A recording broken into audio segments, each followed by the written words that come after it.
Hello, I'm Angela Plowhead, and I'd like to welcome Tobias Reed, the incumbent Democratic candidate for state treasurer. Welcome. Thank you. Thanks very much. I'm looking forward to when we can have these conversations in person again. But for now, it's very good to be with you in this unusual format. Well, thank you for joining us. I know it's a little different. Mr. Reed, can you describe your campaign platform and how it applies to seniors and people with disabilities? You bet. The state treasurer's office is one that I think is often overlooked, but I have a real focus on making sure that we're providing new opportunities for Oregonians, that those opportunities are fair, and that we're building a shared resilience that matters for everybody, but especially for seniors and people with disabilities. And we have a suite of financial empowerment programs that are aimed at that mission, ranging from our college savings plan to help people think about what their aspirations are for education after high school and achieve them, to Oregon Saves, our first in the nation opt-out retirement savings program, to Oregon Able, which helps people living with disabilities to overcome some of the financial obstacles that they face and achieve the kind of financial security that they deserve. So all of these things, I think, are important contributors to our ability to build the sort of Oregon that we want for ourselves and to leave to our kids and grandkids. So you mentioned the Oregon Able account, and so I have a question about that. So the Oregon Able savings account lets people with disabilities save money without getting disqualified from their state and federal benefits, such as SSI, Oregon Health Plan, food benefits, and more. What would you do as state treasurer to ensure that Able accounts are more effective for people with disabilities? Well, I think that's a great question, and I hope Oregonians are as proud as I am of having been one of the early states to create our own ABLE program. But just having it is obviously not enough, and I think one of the most important things we can do is to continue to make sure people are aware of ABLE and how it works for them.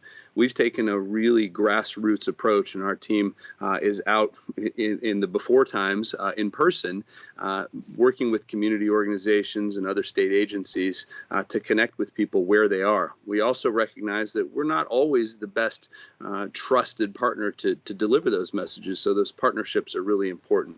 We're going to continue to do that, to talk to people about their experiences so that we can make changes that make the experience and the product more relevant and more useful to people and the wide range of experiences that they have across the state. If elected, what would you do to increase awareness and security of ABLE accounts? I think that is the approach we'll take, to be very grassroots and very deliberate in connecting with people directly. There's such a wide range of experiences that people have based on the disability they're dealing with, on the place they live, on the circumstances they find themselves in. And those conversations that we have with people are really revealing. We've made changes to our website, for example, about how that works and how it's designed. We've changed the arrangement we have with debit cards to make it more useful for people in their everyday lives, and those things contribute tremendously. But there's nothing better than hearing those really transformational stories from individual people and families, because just as you said, the ability to remove barriers can be just magical as people achieve a much better experience, and we're going to continue to do all we can to make that possible. In your opinion, what is the most important role of the state treasurer, and how would you carry out these key roles? I tend to divide the responsibilities of the state treasurer into two big categories. One is the core responsibilities of state finance, and the other is an agenda around financial empowerment and security. When it comes to state finance, we invest the state's portfolio, and we're focused on generating returns. We've boosted our capacity to take in important factors that impact those returns, ranging from climate disruption to social justice and diversity issues. And we've managed costs by insourcing some important aspects of those functions. We're managing our debt capacity really well. In addition, enabling infrastructure around the state, schools, hospitals, roads, bridges.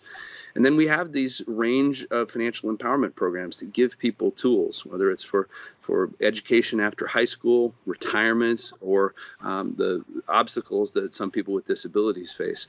So those two things, I think, are our core responsibilities, and I feel good about the record we have and the plans that are in motion. Mr. Reed, thank you so much for joining us. It's my pleasure. I really appreciate you making these conversations accessible in challenging times. Absolutely. Well, thanks again to Tobias Reed, the Democratic nominee for state treasurer, and thank you for joining us this afternoon. My pleasure. Thank you.